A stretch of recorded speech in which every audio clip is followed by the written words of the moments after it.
does this even mean? What the fuck does this even mean? You know, every 4 years, people, just insane folks, just come out with their crazy opinions, you know, crazy conclusions to everything on both sides of the duopoly, right? Understand it's a duopoly, but you know, people think their side is gonna save America and it's gonna change things and whatnot. They don't pay attention to anything. They don't understand how, a system works. They understand, some of the little basic stuff, but they're not even paying attention. They're not even paying full attention to some of the candidates or whatnot. Everybody's so split up. Nobody really listens to each other. So everybody just operates within their own echo chamber and motherfuckers think that they're right. So, this whole narrative, I've just heard plenty of it, of this, you've had a lot of women coming after Trump's win. You've had a lot of women talking about, just America hates women. And, there is a history. America has a bad history with women or whatnot.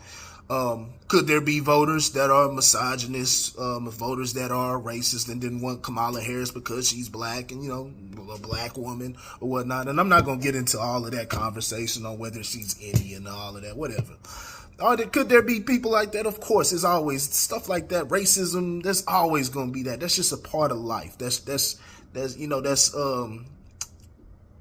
just part of how humans think, right?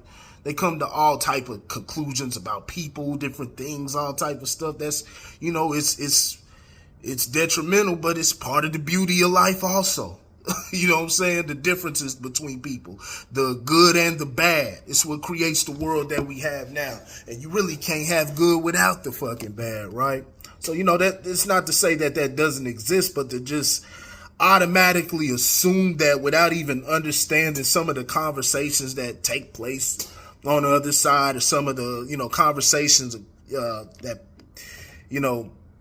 a lot of problems that people have with our government, and not even understanding that, it's selfish. A lot of it's just narcissistic. It's an irresponsible way of thinking.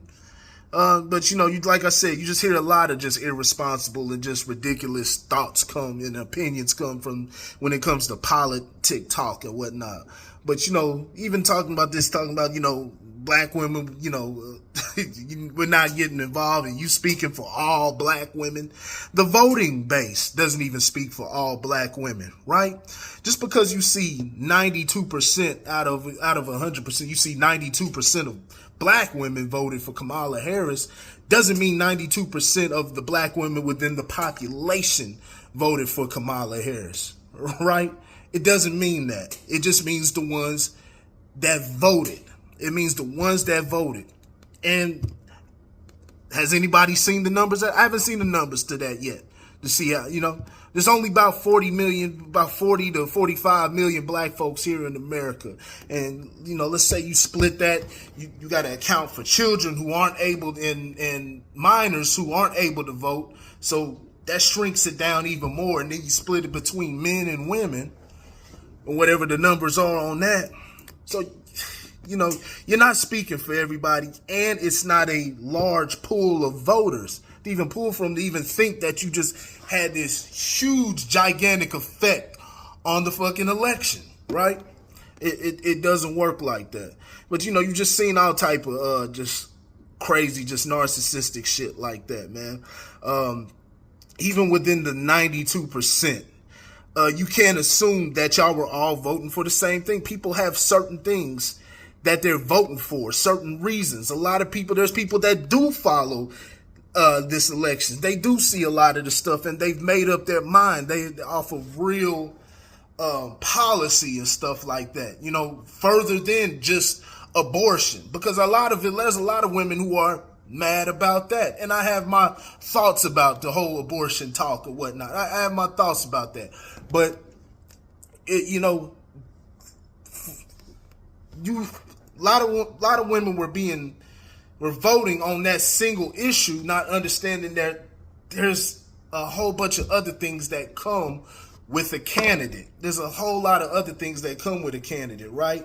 You know, you got other people. What about the other people on the other side who think their rights are being taken? When you have a candidate like Kamala Harris outright saying that she wants to censor people. And will put the Department of Justice of the United States back in the business of justice. We will double the Civil Rights Division and direct law enforcement to counter this extremism. We will hold social media platforms accountable for the hate infiltrating their platforms, because they have a responsibility to help fight against this threat to our democracy. And if you profit off of hate, if you act as a megaphone for misinformation or cyber warfare, if you don't police your platforms, we are going to hold you accountable as a community. He has lost his privileges, and it should be taken down. And the bottom line is that you can't say that you have one rule for Facebook and you have a different rule for Twitter. The same rule has to apply, which is that there has to be a responsibility that is placed on these social media sites to understand their power. They are directly speaking to millions and millions of people without any level of oversight or regulation. And that has to stop. The Democrats have been going against the First Amendment for the longest. That's not to say that the Republicans don't either. They do too. They're just, they're chicken shit. But nowadays they're a lot more quiet about that. They don't flat out say it. They just show it within their action. Some wonder why there was such overwhelming support for us to shut down potentially TikTok or other entities of that nature. If you look at the postings on TikTok and the number of mentions of Palestinians relative to other social media sites, it's overwhelmingly so among TikTok broadcasts. So I'd note that's of real interest, and the president will get the chance to make action in that regard. But the Democrats have been flat out, very vocal about that, right? Second Amendment. You have Kamala Harris talking about she's trying to get, take guns within the first 90 days of, quote unquote, assault weapons, right? And a lot of people just don't even understand the conversation when it comes to guns. And, you have Democrats, they get on TV and they spew this dumb crap talking about, you don't need guns or AR-15s for deer and stuff like that. Like, that's stupid.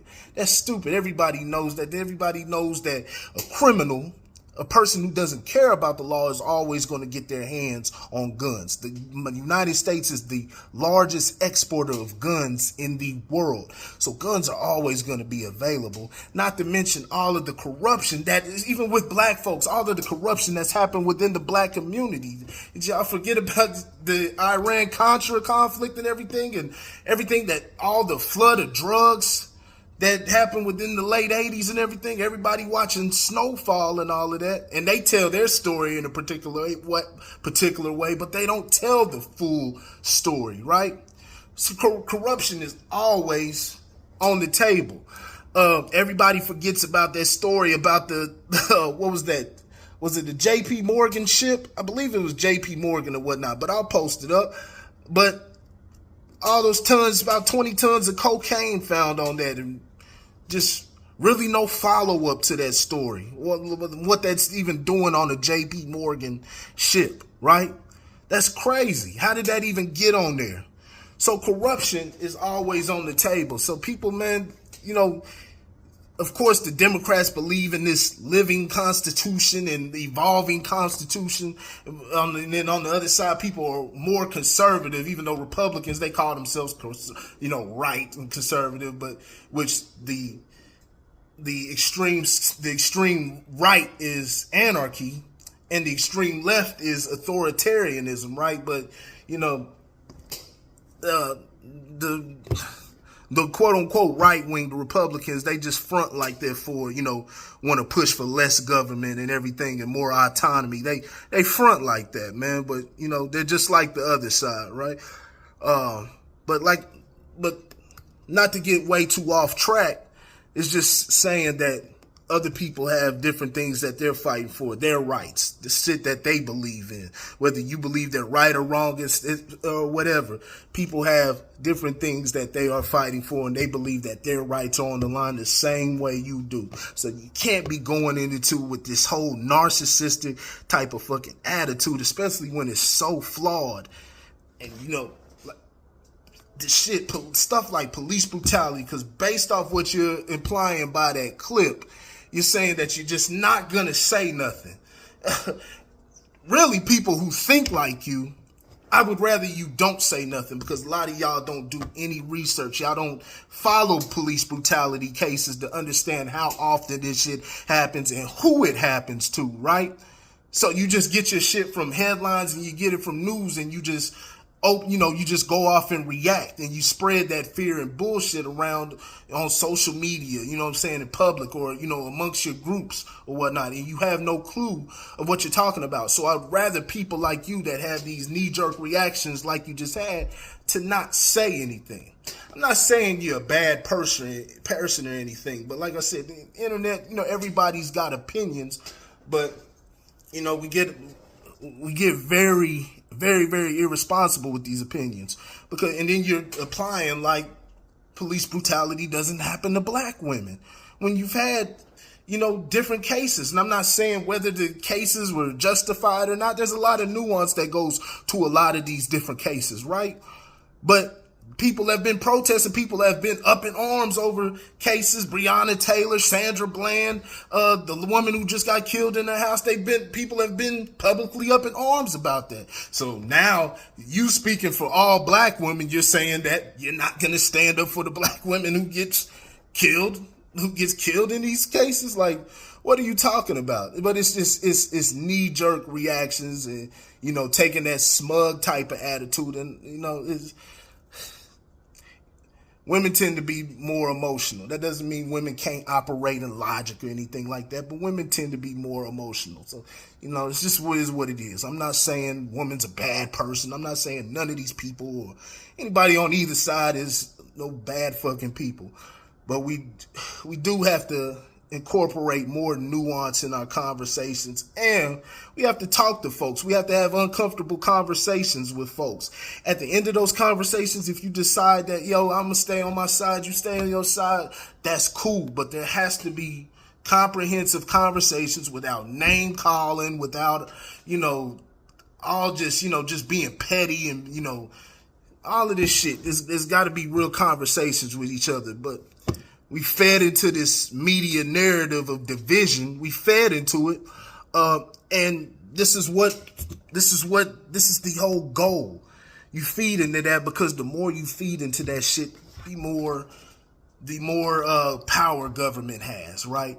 The more people stay more divided, and they have to depend on government rather than depending on each other and working with each other, for economic prosperity, right? So this is the whole entire goal, to keep people split up and keep chopping them down more and more, from white, black, or Hispanic, or whatever, say blase blah, to straight people, gay people, trans people. Then you got the Christians, Muslims, the Jews. It goes on and on and on, and they chop people down more and more, and they divide people, right?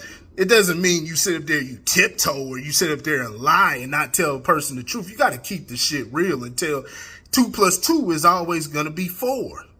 It's always going to be 4. So you got to keep it real on that point. But, people have to be receptive to these different conversations and learn, hey, maybe if I don't agree with you right now, so we just go our separate ways. And a lot of times people just have that, they just have that awakening and say, damn, you know what? Shit, I was wrong this whole time, and that person was right. That's simple. So anyway, man, I ain't got nothing else on this, man. Just get ready, man. It's going to be interesting this next 4 years. About to get psyoped. It's about to get psyoped to death, man. It's gonna be a show, man. So get your popcorn, because there's gonna be a lot going on, man. And I'll be here to follow it as much as possible. But until then, man, until next time, the Grit Culture. I'll let y'all later.